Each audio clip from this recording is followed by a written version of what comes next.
Students, आज हम biomolecules वाले लेसन में न्यूक्लिक अम्ल के बारे में पढ़ेंगे। इसके पहले हम विटामिन्स और एंजाइम्स के बारे में पढ़ चुके हैं, तो आज हमको न्यूक्लिक अम्ल के बारे में पढ़ना है। तो देखिए, प्रत्येक प्रजाति की हर एक पीढ़ी कई प्रकार से अपने पूर्वजों के सदृश होती है। मतलब हमारे जो गुण हैं वो हमारे पूर्वजों से मिलते हैं, सदृश होती हैं। ये विशिष्ट गुण एक पीढ़ी से दूसरी पीढ़ी में किस प्रकार संचरित होते हैं। कहने का अर्थ ये है कि हर प्रजाति, कोई भी प्रजाति हो तो प्रजाति में जो गुण होते हैं वो अपनी एक पीढ़ी के गुण दूसरी पीढ़ी में आते हैं। तो ये कैसे संचरित होते हैं ये गुण? तो यह पाया गया कि जीवित कोशिका का नाभिक, जीवित कोशिका में क्या पाया जाता है? नाभिक। और नाभिक ही इस एक गुणों को एक पीढ़ी से दूसरी पीढ़ी में ले जाता है। तो जीवित कोशिका का जो नाभिक है वो इन जन्मजात गुणों के लिए उत्तरदायी है। तो सबसे पहले हमें क्या पता चला कि जीवित कोशिका होती है, उसमें क्या पाया जाता है? नाभिक। और यही नाभिक किसके लिए उत्तरदायी है? गुणों को एक पीढ़ी से दूसरी पीढ़ी में ले जाने के लिए उत्तरदायी है। इसको हम अनुवांशिकता कहते हैं। अनुवांशिकता का अर्थ है कि जब कोई गुण एक पीढ़ी से दूसरी पीढ़ी में जाते हैं तो हम इसको क्या कहते हैं? अनुवांशिकता कहते हैं। और बायो वाले बच्चे ये सब पढ़ चुके होंगे। तो कोशिका के नाभिक में उपस्थित कण, अब देखो जीवित कोशिका में क्या पाया जाता? नाभिक। और नाभिक में क्या पाए जाते? कुछ कण होते हैं जो अनुवांशिकता के लिए उत्तरदायी होते हैं। देखो, जीवित कोशिका में नाभिक होता है, नाभिक में कुछ कण होते हैं, कुछ पार्टिकल्स होते हैं जो अनुवांशिकता के लिए उत्तरदायी होते हैं। हम उनको क्रोमोसोम कहते हैं। और ये क्रोमोसोम क्या होते हैं? अन्य प्रकार के प्रोटीन और अन्य प्रकार के जैव अणु से मिलकर बने होते हैं, जिन्हें हम न्यूक्लिक अम्ल कहते हैं। अब वापस सुनिए, सबसे पहले हमारा जीवित कोशिका है। जीवित कोशिका में नाभिक है और नाभिक में कुछ कण हैं, कुछ पार्टिकल्स हैं जो अनुवांशिकता के लिए उत्तरदायी हैं। हम उन कणों को क्रोमोसोम कहते हैं। और क्रोमोसोम प्रोटीन और कुछ जैव अणु से मिलकर बने होते हैं, जिन्हें हम न्यूक्लिक अम्ल कहते हैं। ठीक है, अब यहाँ थोड़ा सा हम इस तरीके से समझ लेते हैं। सबसे पहले जीवित कोशिका है हमारे पास, क्या है? जीवित कोशिका। तो वो कह रहे हैं कि जीवित कोशिका में क्या होता है? नाभिक। जीवित कोशिका में क्या होता है? पहली लाइन नाभिक। और नाभिक में क्या पाए जाते हैं? कुछ कण, कुछ कण जो किसके लिए उत्तरदायी हैं? अनुवांशिकता के लिए उत्तरदायी हैं। तो उन कणों को हम क्या कहते हैं? क्रोमोसोम। उन कणों को हम क्रोमोसोम कहते हैं। जीवित कोशिका में क्या होता है? नाभिक। और नाभिक में क्या होते हैं? कुछ कण होते हैं जो अनुवांशिकता के लिए उत्तरदायी होते हैं। अनुवांशिकता के लिए उत्तरदायी होते हैं। तो इन कणों को हम क्रोमोसोम कहते हैं। और ये क्रोमोसोम क्या होते हैं? प्रोटीन और कुछ जैविक अणु से मिलकर बने होते हैं। ये क्रोमोसोम कुछ प्रोटीन और कुछ बायोमोलिक्यूल्स से मिलकर बने होते हैं। तो ये जो क्रोमोसोम जिनसे प्रोटीन और बायोमोलिक्यूल से मिलकर बने होते हैं, हम उनको न्यूक्लिक अम्ल कहते हैं। उनको क्या कहते हैं? हम न्यूक्लिक एसिड कहते हैं। वापस सुनिए, जीवित कोशिका में नाभिक है, नाभिक में कुछ कण होते हैं जो अनुवांशिकता के लिए उत्तरदायी होते हैं। उन कणों को क्रोमोसोम कहते हैं। क्रोमोसोम प्रोटीन और बायोमोलिक्यूल से मिलकर बने होते हैं, जिनको हम न्यूक्लिक अम्ल कहते हैं। तो हमारा टॉपिक क्या था? न्यूक्लिक अम्ल। ठीक है। और न्यूक्लिक अम्ल भी दो प्रकार के होते हैं, डीएनए और आरएनए। ठीक है। जीवित कोशिका में नाभिक होता है, नाभिक में कुछ कण होते हैं जो अनुवांशिकता के लिए उत्तरदायी होते हैं। उन कणों को हम क्रोमोसोम कहते हैं। क्रोमोसोम न्यूक्लिक अम्ल से मिलकर बने होते हैं। और न्यूक्लिक अम्ल दो प्रकार के होते हैं, डीएनए और आरएनए। इतनी बात समझ में आई। अब हम पढ़ते हैं न्यूक्लिक अम्ल का रासायनिक संगठन, कि न्यूक्लिक अम्ल किससे मिलकर बना होता है। तो न्यूक्लिक अम्ल में 3 भाग होते हैं, 3 चीजों से मिलकर बना होता है, पहला, दूसरा और तीसरा। तो न्यूक्लिक अम्ल में पहला भाग होता है पेंटोज शुगर का, पेंटोज शुगर का। दूसरा भाग होता है फॉस्फोरिक एसिड, मतलब उनके डेरिवेटिव। और तीसरा भाग होता है नाइट्रोजीनियस बेस, क्षारक होते हैं। वो भी कैसे क्षारक? नाइट्रोजीनियस क्षारक, नाइट्रोजन युक्त क्षारक जो विषम चक्रीय यौगिक होते हैं। तो वापस सुनिए कि जो न्यूक्लिक अम्ल होता है उसमें 3 भाग होते हैं। 3 भागों से मिलकर बना होता है। कौन कौन से? पेंटोज शुगर, फॉस्फोरिक अम्ल के डेरिवेटिव्स और विषम चक्रीय यौगिक हैं नाइट्रोजन युक्त क्षार, नाइट्रोजीनियस बेस। तो न्यूक्लिक अम्ल इन 3 चीजों से मिलकर बना होता है। बोल लीजिए एक बार, न्यूक्लिक अम्ल पेंटोज शुगर, फॉस्फोरिक अम्ल के डेरिवेटिव्स और नाइट्रोजीनियस बेस से मिलकर बने होते हैं। तो न्यूक्लिक अम्ल का रासायनिक संगठन में क्या लिखोगे? 3 भाग, पेंटोज शुगर, फॉस्फोरिक अम्ल के डेरिवेटिव्स, नाइट्रोजीनियस बेस। और जो नाइट्रोजीनियस बेस होते हैं वो विषम चक्रीय यौगिक होते हैं। तो अभी हमने पढ़ लिया कि न्यूक्लिक अम्ल इन 3 चीजों से मिलकर बना होता है। अब जो पेंटोज शुगर होती है वो भी 2 प्रकार की होती है। पेंटोज शुगर 2 प्रकार की होती है। एक शुगर, पेंटोज का मतलब क्या है? ऐसी शुगर, ऐसी शर्करा जिसमें 5 कार्बन हो। कार्बन की संख्या कितनी हो? 5, इसलिए हम पेंटोज बोल रहे हैं। अगर कार्बन की संख्या 6 होगी तो हम हेक्सोज बोलेंगे, ठीक है। तो और 4 होगी तो हम टेट्रोज बोलेंगे, 3 होगी तो हम ट्रायोज बोलेंगे, ठीक है। तो पेंटोज बोल रहे हैं। तो ऐसी शर्करा जिसमें 5 कार्बन है। तो वापस सुनिए कि न्यूक्लिक अम्ल इन 3 भागों से मिलकर बना है, पेंटोज शुगर, फॉस्फोरिक अम्ल और नाइट्रोजीनियस बेस। अब जो पेंटोज शुगर होती है उसके भी 2 भाग हैं। एक पेंटोज शुगर को बोलते हैं हम राइबोज और एक को बोलते हैं डीऑक्सी राइबोज। पेंटोज शुगर एक कौन सी होती है? राइबोज, और एक होती है डीऑक्सी राइबोज। अभी हम इनके बारे में पढ़ने वाले हैं। दूसरा होता है फॉस्फोरिक अम्ल। क्या होता है? फॉस्फोरिक अम्ल, और उसके क्या होते हैं? डेरिवेटिव। तो फॉस्फोरिक अम्ल होता है हमारा H3PO4। अब हमें पढ़ना है नाइट्रोजीनियस बेस। क्षारक हैं ये, नाइट्रोजन युक्त क्षारक हैं जो कैसे होते हैं? विषम चक्रीय। और ये होते हैं 5, एडिनाइन, ग्वानिन, साइटोसिन, यूरेसिल और थाइमिन। तो पेंटोज शुगर कितने प्रकार की? 2 प्रकार की, राइबोज और डीऑक्सी राइबोज। फॉस्फोरिक अम्ल H3PO4। और जो नाइट्रोजीनियस बेस है वो कितने होते हैं? 5। कौन कौन से? एडिनाइन, ग्वानिन, साइटोसिन, यूरेसिल और थाइमिन, ठीक है। अब हम पढ़ने वाले हैं कि पेंटोज शुगर में राइबोज क्या होता है, डीऑक्सी राइबोज क्या होता है। आगे बढ़े। इतना समझ में आ गया कि जीवित कोशिका में क्या होती है? नाभिक। और नाभिक में कुछ कण होते हैं जो आनुवांशिकता के लिए उत्तरदायी होते हैं। उन कणों को क्रोमोसोम कहते हैं। क्रोमोसोम कुछ प्रोटीन और बायोमोलिक्यूल से मिलकर बने होते हैं जिनको हम न्यूक्लिक अम्ल कहते हैं। या हम ऐसे बोल सकते हैं कि क्रोमोसोम न्यूक्लिक अम्ल से मिलकर बने होते हैं। न्यूक्लिक अम्ल होते हैं 2 प्रकार के, डीएनए और आरएनए। फिर हमने कहा कि न्यूक्लिक अम्ल का जो रासायनिक संगठन है, तो न्यूक्लिक अम्ल 3 चीजों से मिलकर बना होता है। न्यूक्लिक अम्ल किससे मिलकर बना होता है? 3 चीजों से मिलकर बना होता है। कौन कौन सा? पेंटोज शुगर जो खुद 2 प्रकार की होती है, राइबोज और डीऑक्सी राइबोज। और दूसरा भाग क्या होता है न्यूक्लिक अम्ल में? फॉस्फोरिक अम्ल और उसके डेरिवेटिव्स। और तीसरा भाग क्या होता है? Nitrogenous base. अब इन 3 भागों से मिलकर बना है, इनको डिटेल में पढ़ना है। तो हम पहला लेते हैं पेंटोज शुगर। क्या लिया हमने? Pentose sugar. यहाँ मैंने लिख दिया कि पेंटोज शुगर में जो पेंटोज शर्करा होती है उसमें 5 कार्बन होते हैं, इसलिए उसका नाम क्या है? पेंटोज। ये 2 प्रकार की होती है, राइबोज और डीऑक्सी राइबोज। तो राइबोज होता है ये होता है हमारा राइबोज, ठीक है। ये ग्लूकोज जैसा ही संरचना है, बस इसमें 5 कार्बन है। अगर हम इसका स्ट्रक्चर बनाएं तो इस प्रकार से होता है। ये C डबल बॉन्ड O, ये CHO, फिर ये कार्बन तो ये H, ये OH, फिर एक कार्बन तो ये OH, ये H, फिर एक कार्बन तो ये OH और ये H और फिर एक CH2OH। देखो ग्लूकोज जैसी संरचना है, बस इसमें क्या है? 1 कार्बन है। ग्लूकोज में क्या होते? 6 कार्बन, 1 2 3 4 5। कितने कार्बन दिख रहे हैं हमको? 5। 1 2 3 4 5, 5 कार्बन। और ग्लूकोज की संरचना देखना तो उसमें 6 होंगे। तो यहाँ भी क्या होता है? देखो बेटा, ये वाला जो OH है वो कहाँ है? लेफ्ट में। ये OH कहाँ है? लेफ्ट में। तो इसलिए ये क्या होगी? बीटा फॉर्म होगी, जैसे हमने ग्लूकोज में पढ़ाया था। और ग्लूकोज नहीं पढ़ा तो ये बातें समझ में नहीं आएंगी। तो ये बीटा फॉर्म है। यहाँ भी ग्लूकोज की तरह साइक्लिक स्ट्रक्चर बन जाता। क्या होता है कि ये जो ऑक्सीजन है, ये वाला जो कार्बन है ये ऑक्सीजन से जुड़ा, तो इस पर कौन सा चार्ज आ जाएगा? पॉजिटिव। और ये जो ऑक्सीजन है ये अपने लोन पेयर क्या करेगी? इसको दे देगी।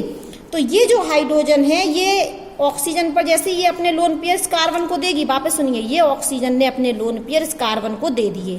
तो ऑक्सीजन पर क्या आ गया? Positive charge. तो ऑक्सीजन ने क्या किया? यहाँ जो बंध बना था उस बंध के इलेक्ट्रॉनों को अपनी तरफ खींच लिया और अपना पॉजिटिव चिन्ह हटा लिया। तो यहाँ से ये H+ निकल गया और ये H+ चला जाता है इस O के पास, क्योंकि इस पर ऋणात्मक चिन्ह है, क्योंकि कार्बन और ऑक्सीजन में ऑक्सीजन की इलेक्ट्रोनेगेटिविटी ज़्यादा है तो ये पाई इलेक्ट्रॉनों को अपनी तरफ खींच लेगा, तो इस पर ऋणात्मक और कार्बन पर पॉजिटिव है, इसलिए तो ऑक्सीजन ने अपने लोन पेयर दे दिए कार्बन को और ऑक्सीजन उस कार्बन से जाकर जुड़ गई, तो ऑक्सीजन पर क्या आ गया, पॉजिटिव चार्ज। तो ऑक्सीजन ने अपना पॉजिटिव चार्ज हटाना चाहेगा, क्योंकि ऑक्सीजन क्या होती है, अधिक ऋणात्मक तत्व है, तो पॉजिटिव चार्ज नहीं होना चाहिए। तो ऑक्सीजन क्या करेगी, यहाँ जो बंध बन रहे हैं बंध के दोनों इलेक्ट्रॉनों को खींच लेगी और यहाँ से H+ निकलेगा, जो H+ यहाँ चला जाएगा। तो जब हम इसकी संरचना बनाएंगे तो ये कैसे बनने वाली है, ये ऐसे बनने वाली है, देखिए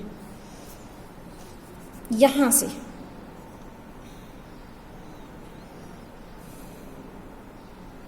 थोड़ा नीचे से ले लेते हैं, ये देखिए, ये H, ये OH, ये CH, ये OH, ये OH, ये H,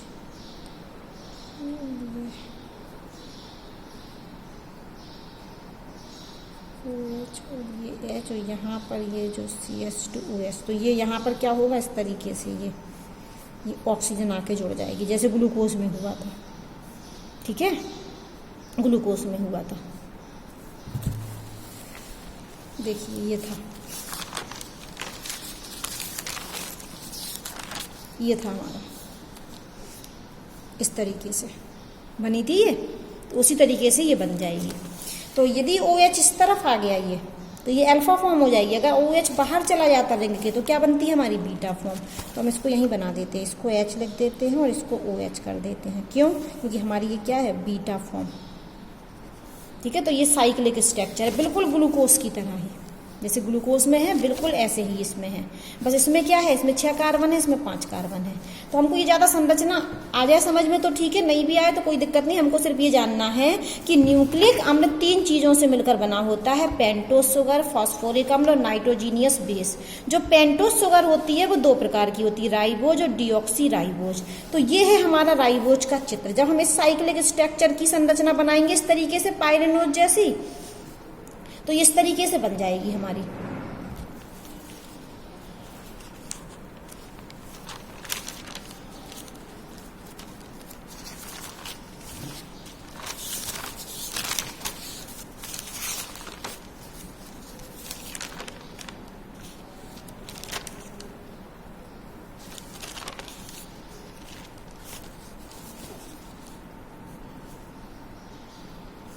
देखो ये पायरेन जैसी, 5 कार्बन और 1 ऑक्सीजन होता है, 5 कार्बन और 1 ऑक्सीजन। ठीक है, तो हम बना लेते हैं। तो यहाँ पर देखिए ये ये पहला कार्बन, ये दूसरा कार्बन, ये तीसरा कार्बन, ये चौथा कार्बन और ये 5वां कार्बन। ये जो C है ये 5वां कार्बन है। हम आपको पहले ही सिखा चुके थे कि जो वहाँ होंगे आपके राइट में होंगे वो कहाँ आएंगे, नीचे। देखो H कहाँ आएगा, नीचे। यहाँ H कहाँ आएगा, ऊपर। तो इस तरीके से आप ये संरचना बना लेना। तो यहाँ पर हम आपको अपने ये मेन टॉपिक पर अब आते हैं। किताब में इतना कुछ नहीं दिया है, किताब में सीधे न्यूक्लिक अम्ल दिया है और ये हमारी बीटा डी राइबोज दिया है और ये हमारी डीऑक्सी राइबोज दिया है। तो हमने तो ये बता दिया कैसे बनता है, लेकिन आपको ज़्यादा दिमाग नहीं लगाना यहाँ। तो हम पढ़ रहे थे कि न्यूक्लिक एसिड 3 भागों से मिलकर बना होता है। पहला भाग है हमारा पेंटोस शुगर। पेंटोस शुगर 2 प्रकार की हो सकती है, बीटा राइबोज और डीऑक्सी राइबोज। हमें ये याद रखना है, इसको याद कर लेना। ये पहला कार्बन, ये दूसरा कार्बन, ये तीसरा कार्बन, ये चौथा कार्बन, ये 5वां कार्बन। तो ये है हमारा बीटा राइबोज। ये कौन सी फॉर्म है, बीटा। और एल्फा फॉर्म और बीटा फॉर्म हम आपको पढ़ा चुके हैं। एनोमेरिक कार्बन से बनती है, एनोमेरिक कार्बन से बनता है बीटा फॉर्म और एल्फा फॉर्म, एनोमर्स कहलाते हैं। ग्लूकोज और फ्रक्टोज में पढ़ाया था। अब यदि हम इस OH में से क्या करें, ऑक्सीजन को हटा दें, ये दूसरे कार्बन से, ध्यान से सुनना, यदि हमको बीटा राइबोज से डीऑक्सी राइबोज बनाना है, हम सिर्फ एक का चित्र याद कर लें, किसका, राइबोज का, बीटा डी राइबोज का। तो यदि हमें बीटा डी राइबोज से क्या बनाना है, डीऑक्सी राइबोज बनाना है, तो हमको कुछ नहीं करना है। याद करने का ट्रिक है कि कार्बन नंबर 2 से इस ऑक्सीजन को हटा दें। किस ऑक्सीजन को हटाना है, कार्बन नंबर 2 से हमको इस ऑक्सीजन को हटाना है। कार्बन नंबर 2 से ऑक्सीजन को हटाने पर बीटा राइबोज से बीटा डीऑक्सी राइबोज बन जाता है। ठीक है, क्या बोला हमने कि यदि हमें बीटा राइबोज से डीऑक्सी राइबोज बनाना है तो हम सिर्फ क्या करें, कार्बन नंबर 2 से इस ऑक्सीजन को हटा दें। तो हम बनाते हैं पूरा चित्र जैसे का तैसा है। ये O है, O से यहाँ कार्बन, कार्बन से ऊपर OH और नीचे H, वैसे ही का वैसा। फिर हम दूसरा भी हमने छोड़ दिया, तीसरे कार्बन पर देखो ऊपर H और नीचे OH जोड़ा, चौथे कार्बन पर नीचे H जोड़ा और ऊपर क्या जोड़ा, CH2OH हमने जोड़ दिया। बस हमें क्या करना है, दूसरे कार्बन पर इस ऑक्सीजन को हटाना है। तो हम हटा देते हैं, ऊपर H रहेगा और नीचे OH नहीं रहेगा, नीचे क्या बन जाएगा, सिर्फ H। और जैसे ही हमने ऑक्सीजन हटाया राइबोज में से तो हम इसको बोलेंगे डीऑक्सी राइबोज, क्योंकि डीऑक्सी ऑक्सीजन को क्या कर दिया, हटा दिया। तो बीटा राइबोज से क्या बन गया, ये डीऑक्सी राइबोज।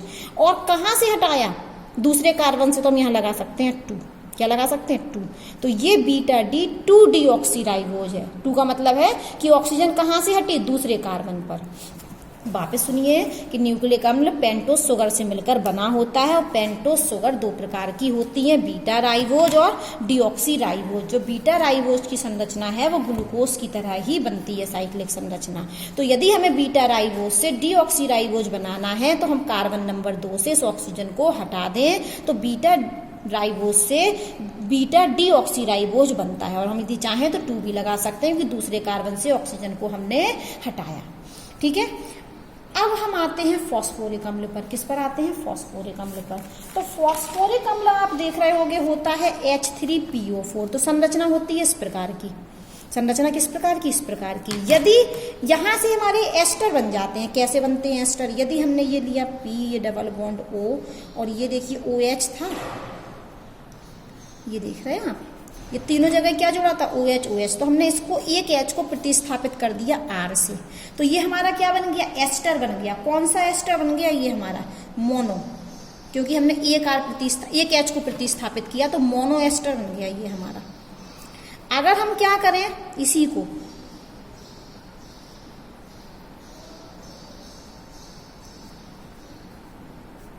ये O किए, 2 हाइड्रोजन को प्रतिस्थापित कर दिया, इस वाले और इस वाले को, तो यहाँ R जोड़ दिया, यहाँ R जोड़ दिया, तो ये हमारा क्या बना, डाई एस्टर। यदि हम तीनों हाइड्रोजन को प्रतिस्थापित कर दें, किसको, तीनों हाइड्रोजन को, किससे, एल्किल ग्रुप से, R OR, तो ये हमारा होगा ट्राई एस्टर। तो ये हमारे कहलाते हैं फॉस्फोरिक अम्ल के एस्टर। ये तीनों क्या है, ये तो फॉस्फोरिक अम्ल है, ये हमारा क्या है, फॉस्फोरिक अम्ल। हमने क्या किया, एक हाइड्रोजन को R से प्रतिस्थापित कर दिया तो मोनो एस्टर बन गया, 2 हाइड्रोजन को प्रतिस्थापित कर दिया तो डाई एस्टर बन गया, तीनों हाइड्रोजन को प्रतिस्थापित कर दिया तो ट्राई एस्टर बन गया। तो एक्चुअली में ये हमारे क्या है, फॉस्फोरिक अम्ल के एस्टर हैं। ये हमारे क्या है, एस्टर, फॉस्फोरिक अम्ल के एस्टर। इतनी बात समझ में आ गई। अब तीसरे पॉइंट पर जाते हैं, नाइट्रोजन युक्त विषम चक्रीय यौगिक, जिन्हें हम क्या कहते हैं, क्षार कहते हैं। क्या कहते हैं, क्षार। तो ये होते हैं 5, हमने आपको पहले ही बताए थे 5 होते हैं, एडिनाइन, ग्वानिन, साइटोसिन, यूरेसिल और थाइमिन, ये 5 होते हैं। तो 5 में भी ये होते तो हैं 5, लेकिन ये प्यूरिन और पिरिमिडीन के डेरिवेटिव्स होते हैं। जो क्षार होते हैं, क्षारक 5, वो प्यूरिन और पिरिमिडीन के डेरिवेटिव्स होते हैं। तो ये जो भी हमने स्ट्रक्चर बनाई है, ये स्ट्रक्चर है प्यूरिन की, ये स्ट्रक्चर किसकी है, प्यूरिन की, और ये जो स्ट्रक्चर है वो पिरिमिडीन की है। तो जो क्षार हैं हमारे कितने होते हैं, 5। तो 5 किसके डेरिवेटिव्स होते हैं, प्यूरिन और पिरिमिडीन के। तो 5 में से जो 2 होते हैं, एडिनाइन और ग्वानिन, वो प्यूरिन के डेरिवेटिव्स हैं, लिख लेना। एडिनाइन और ग्वानिन प्यूरिन की डेरिवेटिव्स होते हैं, जबकि साइटोसिन, यूरेसिल और थाइमिन पिरिमिडीन के डेरिवेटिव्स होते हैं। ये क्यों है इसकी डेरिवेटिव, क्योंकि जब आप इनकी संरचना देखोगे इन तीनों की, तो वो संरचना इससे मिल रही होगी। तो ये तीनों जो क्षार हैं वो पिरिमिडीन के डेरिवेटिव्स होंगे।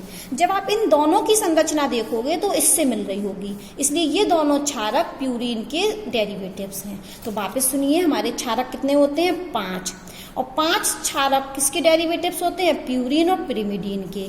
5 में से 2 प्यूरिन के डेरिवेटिव्स होते हैं, मतलब प्यूरिन के द्वारा बनते हैं, और 3 साइटोसिन, यूरेसिल और थाइमिन पिरिमिडीन के डेरिवेटिव्स होते हैं, क्योंकि इन तीनों की संरचना पिरिमिडीन से मिलती है और इन दोनों क्षारक की संरचना प्यूरिन से मिलती है।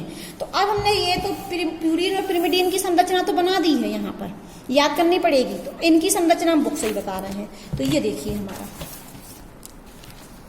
ये अब देखिए आप, एडिनिन, ये क्या है? एडिनिन। ये है हमारा एडिनिन, ये एडिनिन, ये ग्वानिन। तो आप देखोगे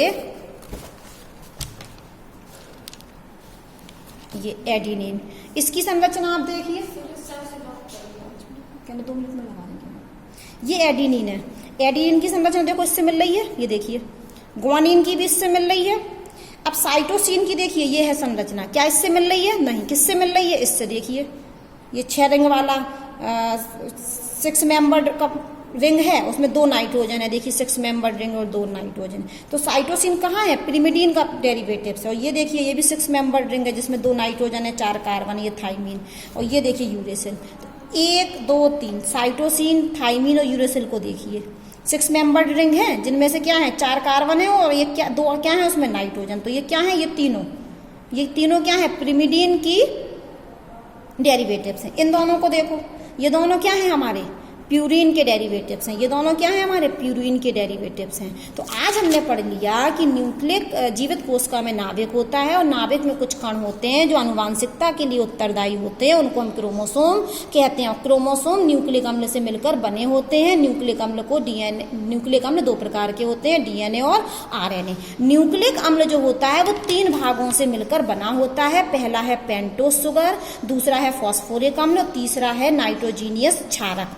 तो पेंटोस शुगर में 5 कार्बन होते हैं और 2 प्रकार की होती हैं पेंटोस शुगर, बीटा राइबोज और डीऑक्सी राइबोज, बीटा राइबोज और डीऑक्सी राइबोज। ठीक है। यहाँ हम आपको एक बात और बता दें कि जो आरएनए होता है उसमें राइबोज पाई जाती है। कौन सी शर्करा पाई जाती है आरएनए में? राइबोज। जबकि डीएनए में कौन सी पाई जाती है? Deoxy ribose. इस बात को हम बाद में भी बताएंगे। तो पेंटोस शर्करा होती है डीएनए में नहीं, न्यूक्लिक अम्ल में पेंटोस शर्करा। और पेंटोस शर्करा 2 प्रकार की, राइबोज और डीऑक्सी राइबोज। फिर हमने कहा जो राइबोज की साइक्लिक संरचना है वो ग्लूकोज की तरह ही होती है। और यदि हमें बीटा राइबोज से डीऑक्सी राइबोज बनाना है तो कार्बन नंबर 2 से ऑक्सीजन को हटा दें। फिर हमने कहा फॉस्फोरिक अम्ल ये होता है। तो फॉस्फोरिक अम्ल की हम क्या बना रहे हैं? एस्टर। यदि एक हाइड्रोजन को प्रतिस्थापित कर